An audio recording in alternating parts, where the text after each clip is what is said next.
Okay, it's not big enough, but again, we're gonna see. Just checking the window size here, trying to see what we need.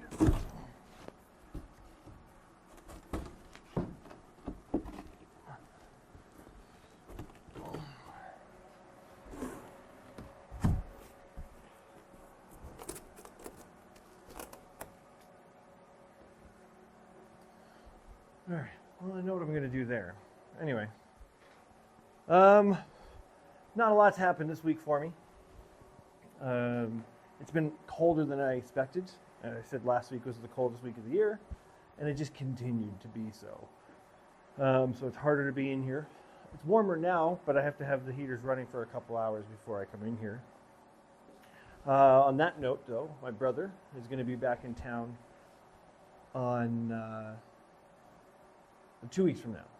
Well, 10 days from now, but and he's going to come and we're going to hook up that bigger heater and see if that works out.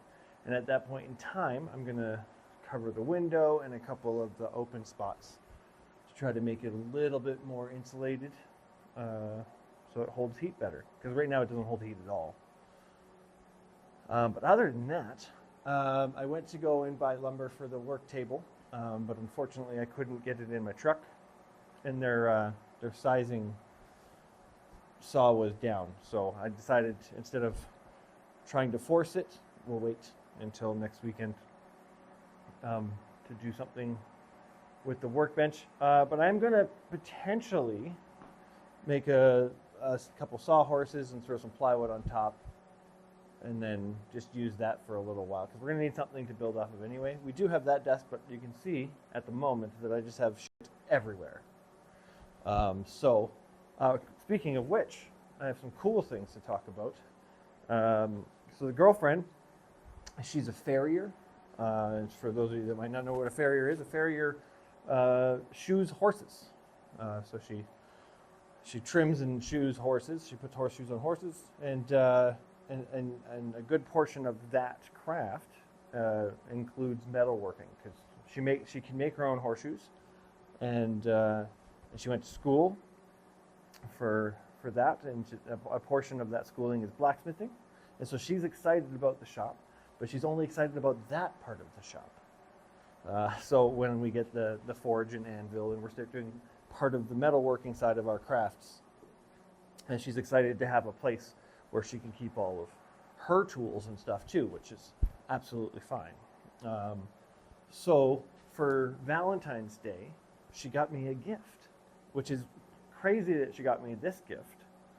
And it's only about a month and a week until my birthday. So anyway, because we started doing this, she wanted to be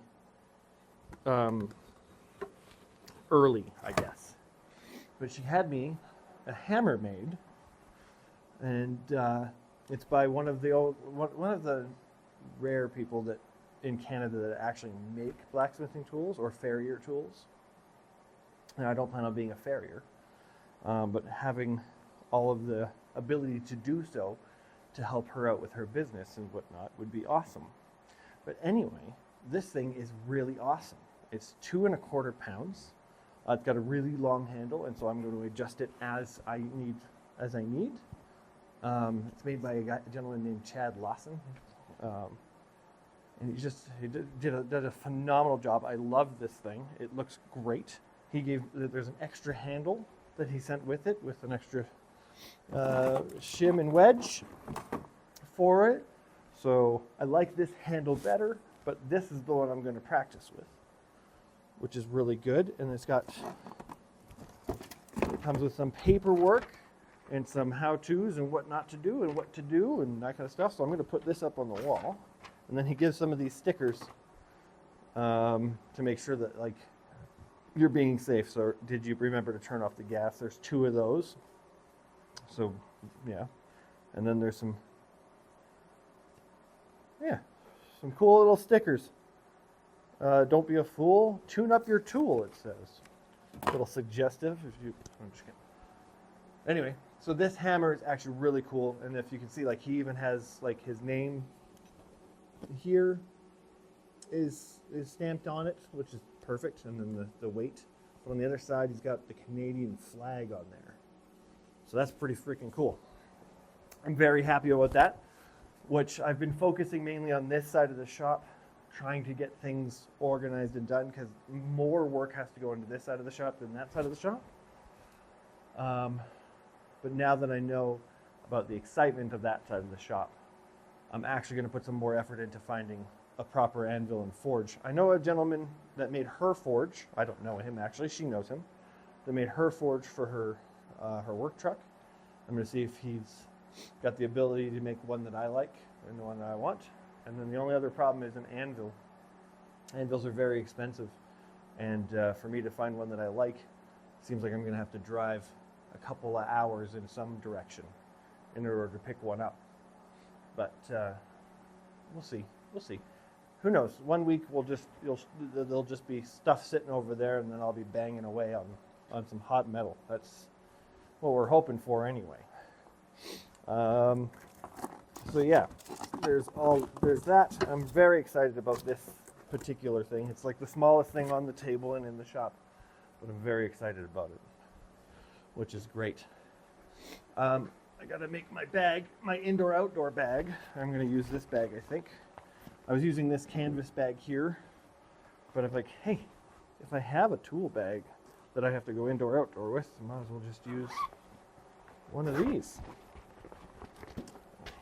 So this came with the tools. And so we can keep our stuff that we can't have get cold, like the batteries, the wood glue, and the tape. They can all just hang out in here, and then this bag can be for something a little bit more, I don't know where I was going with that. Something else. Put it over here in the corner. So again, yeah, like things just didn't work out this week the way that I planned them, and my job was very kind of hectic, and so this is the first time I'm getting into the shop, and it's Sunday, so unfortunately this is going to be a short experience for me in this place today, or this next today and tomorrow, before I go back to work. But anyway, onwards and upwards. I got different safety glasses because remember I didn't like those ones, so we'll hang them here for now. And then this heater is doing really, really well for when I'm over here. So look there. I bought on Amazon. I just bought a hose adapter kit for the shop vac that I got. The shop vac I purchased was from that business that's going out of sale, so it was really cheap.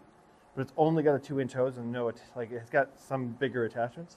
But if I want anything to attach to some of the smaller ports, like maybe even on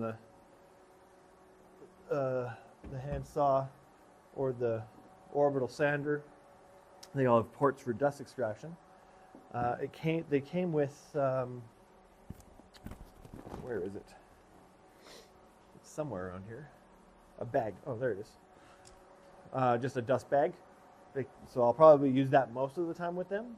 But I wanted to have the option of having a smaller hose for the smaller guys. And then none of these attachments seem to work well with this at all. And so I picked up this rubber attachment it's just a universal one. And so it slides right into every attachment regardless of the size. Well, that's the same size, but you get what I'm saying, right?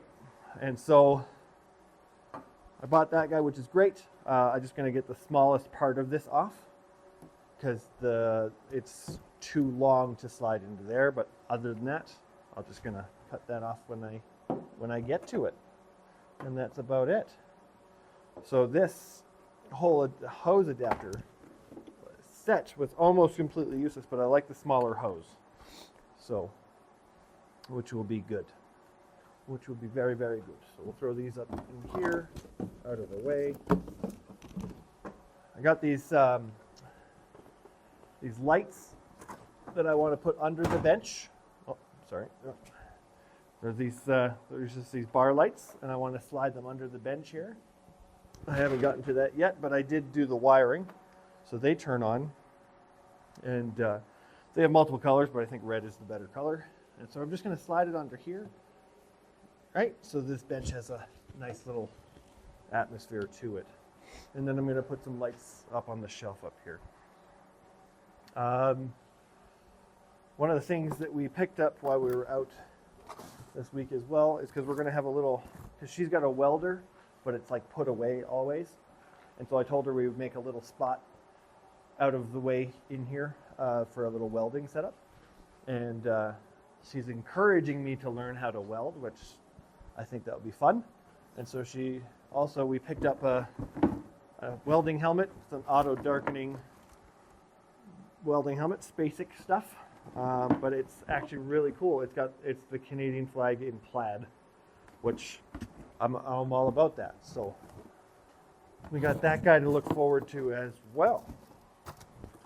And this was very cheap stuff. And then I also picked up a 90-degree positioning square set is what it's called. It's just angle clamps, so I can, if I do glue ups and stuff like that, that was really cheap. It was at the same spot we bought the helmet, so I just picked that up really quick while we were there. And then I got a combination square today, just because I was out and I realized, hey, I still don't have one of those, so we got one of those now. I'm trying to find places to put everything away, but I haven't built anything to put things away yet.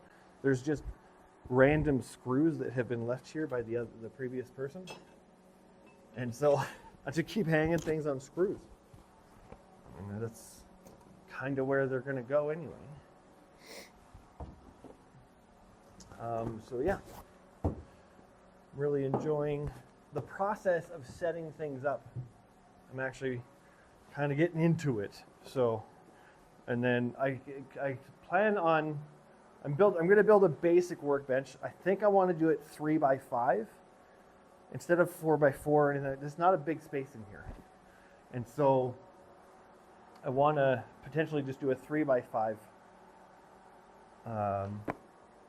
torsion box top workbench.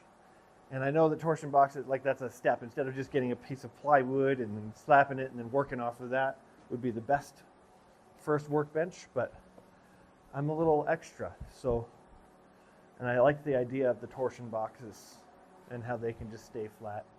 And then I don't have to do a ton of 2x4 glue ups and stuff like a lot of people do. I did a lot of looking on watching videos and that kind of stuff, and trying to make a small torsion box is where I decided to go. So if you're watching this for some reason and you have an opinion either way, let me know.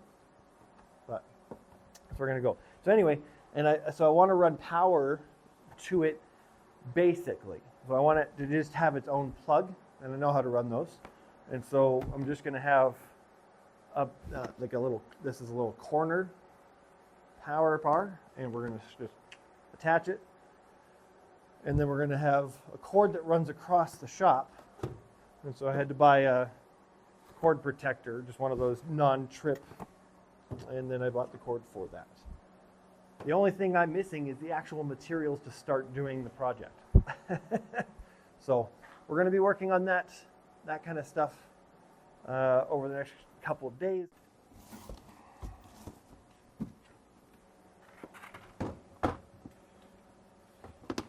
Okay.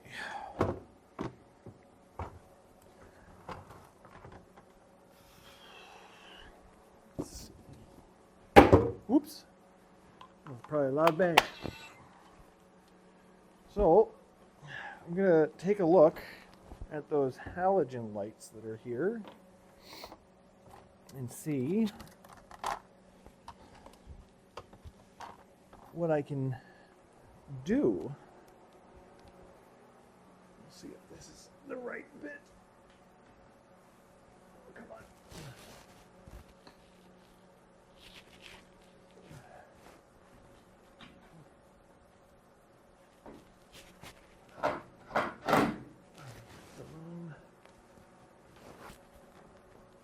Okay, let's see here. There we go. One. Tried everything in my power to stop that from falling, and it didn't stop it.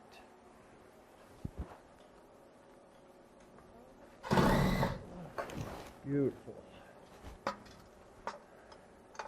So these are very dirty and old, it looks like. I'm going to move them if I can get them working. And so their wire is all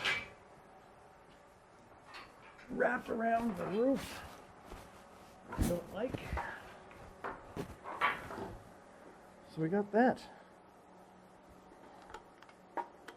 Like, I don't know how they planned on ever using that right, but there we go. Let's get this out of the way. And we'll see if we can get these working first and then figure out where we're going to put them that's better.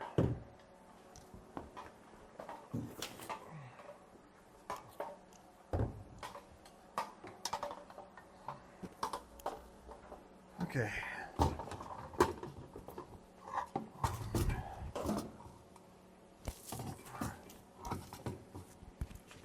This one has a cover on it, and this one does not. So that's nice too, I guess. Eh? Let's see what we got here. It's got this little rubber gasket that fits in here.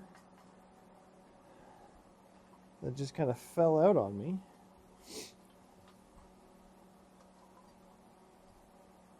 So we'll try to keep that in there.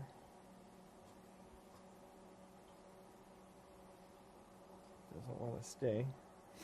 And then we'll see what we can do with these bulbs.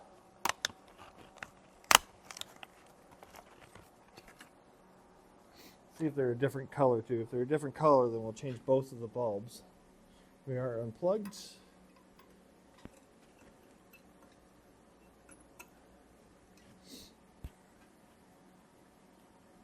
All right. We'll close it back up for now.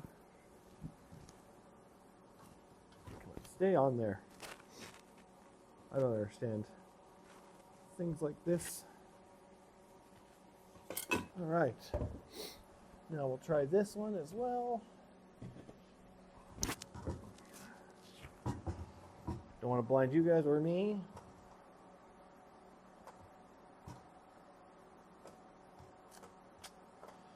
There's something not 100% correct. Oh, that one's not attached. Oops, I didn't double check before I... See, this is why we learn.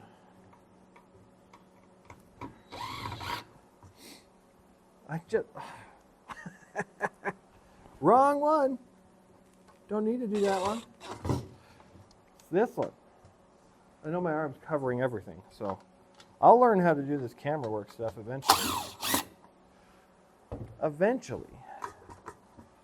We'll learn how to do it.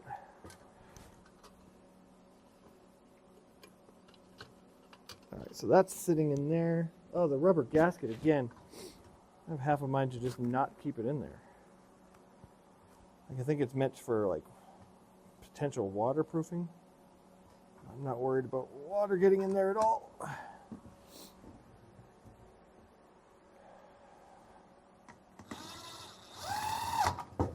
Okay, let's try this again. Turn on. There it is. So then we got both of them working. And they're both the same color. Good. I don't know if they make different colored. Oh, there's some warmth coming out of those. Maybe they'll help with the warmth of the shop. Guess we'll figure it out. Let's put them over here for now, though.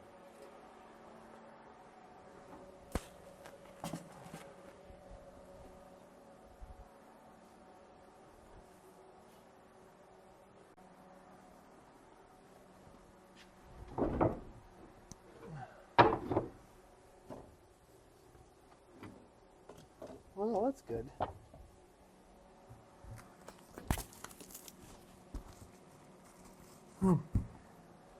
Well, one of the things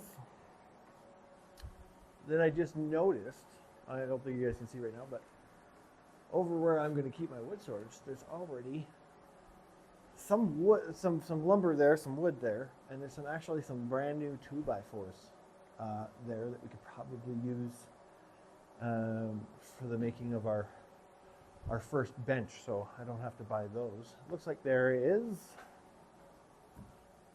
3 2x4s that are approximately like 8 to 10 feet long, so we'll make do. There's a couple other small boards and some bigger paddock boards, but yeah, we'll make do. I mean, it doesn't have to be perfect, it's just got to be good enough. So, which brings me to the naming of the channel. I know in the last video I said I didn't know what I was going to name it, and this was my idea. A little while ago, when I was seriously thinking about doing something different, starting a shop, making something with my hands, it's been a couple of years of that. And then a couple of months ago, I can't remember which channel that I saw it on. I've been watching a lot of YouTube videos and reading a lot of blogs and stuff, just to get an idea of what I should be doing in my adventure here. There's the John Malecki. He's a really good guy. I'm just going to name a couple of the channels that I've been watching. They're just, he's a professional table builder, I think. And he does like the epoxy tables and stuff that you expect. But he does a lot of other content too, which is pretty fun. And so I like watching his videos, but I like watching like homesteady kind of videos where people are making a life for themselves. And it's something I've kind of wanting to do. It's not in the cards for me. At least at the moment. It's something me and the girlfriend are looking into is, hey, do you think we could ever just buy a property and try to do something with it?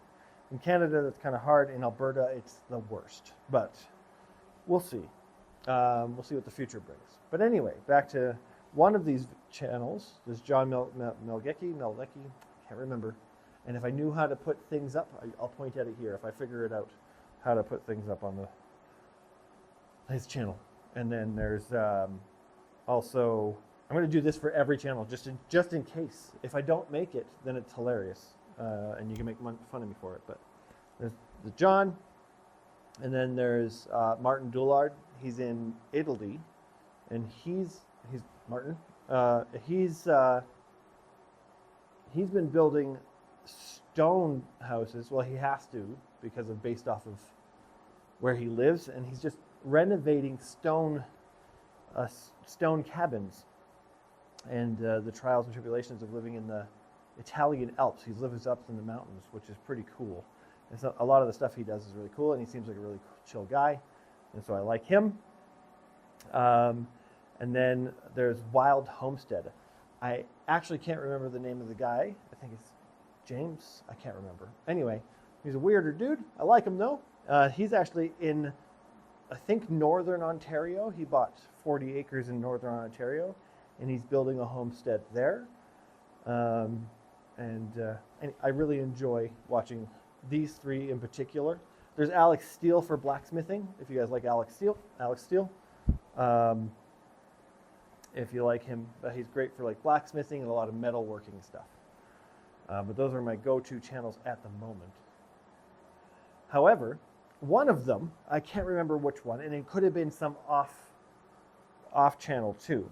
Somebody said, don't underestimate the power of good enough.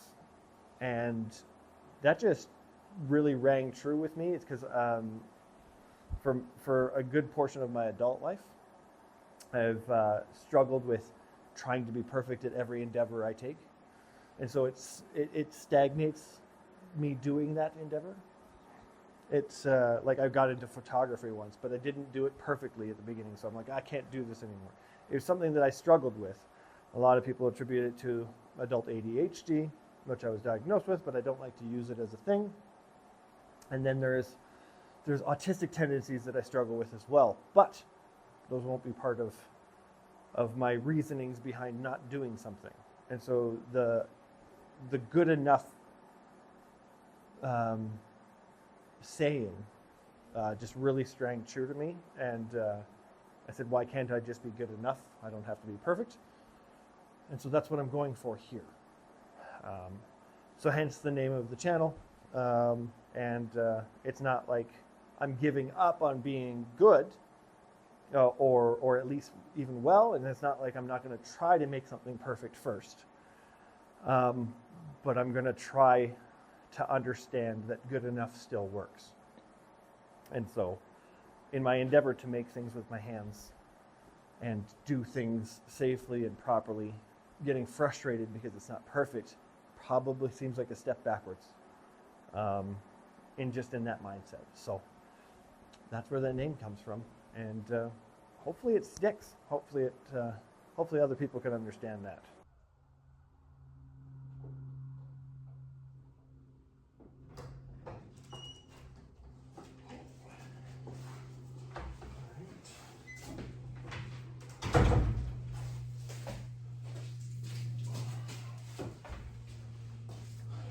New idea.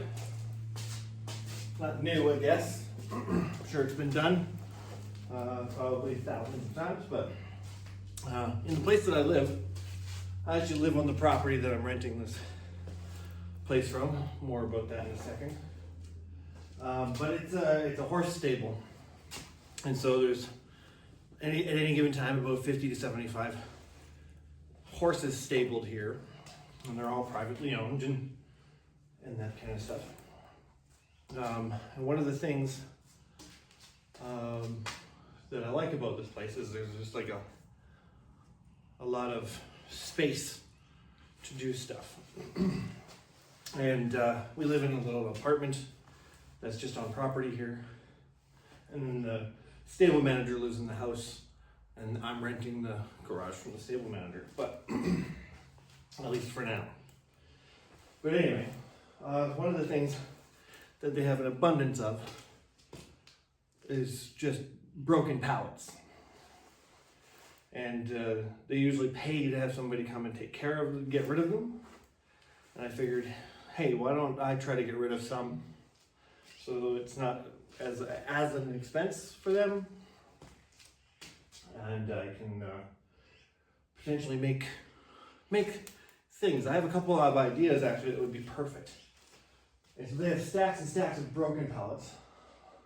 A lot of them are a lot worse than that one, but I mean, I don't need to worry about, I'm gonna have to tear them apart anyway, so if they're broken, it's fine. And so I think I'm gonna tear down a whole bunch of them here soon and see what makes of it. And then there's a potential that I make the base of the workbench out of pallets. I think that might be a pretty cool idea, because depending on the orientation you have the pallet, it can give you some extra storage space on the sides, which is pretty cool. It came to me while I was just laying in bed the other day, so just pull that in here. Speaking of moving forward, just quick, there seems to be a conflict between me and the owner of the property, not necessarily the stable manager, but the owner of the property.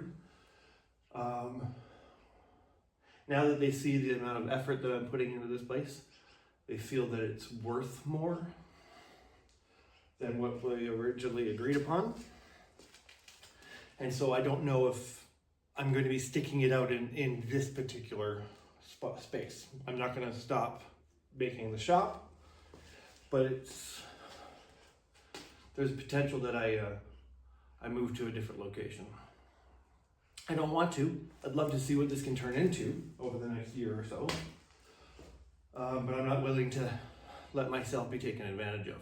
So we'll see. This place isn't worth very much as is, and I'm not going to let them just decide that it is because I'm in a tight spot, which I'm not. So I think they just think that I am.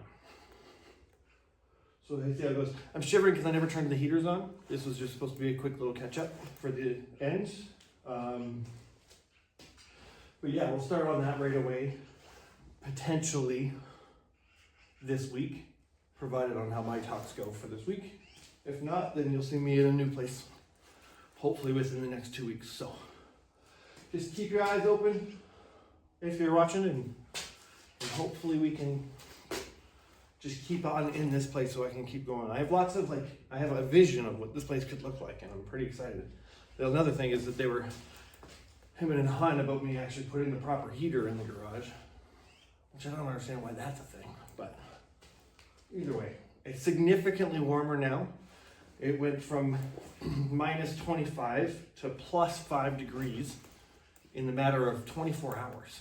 So it's going to be a soupy mess over the next couple of days. And we'll see how messy everything here gets. So I'm going to put out some more rugs and stuff like that so I'm not dirtying up the place even more than it is, just in case I have to bail out of here. All right, we'll catch you next time. Thank you guys.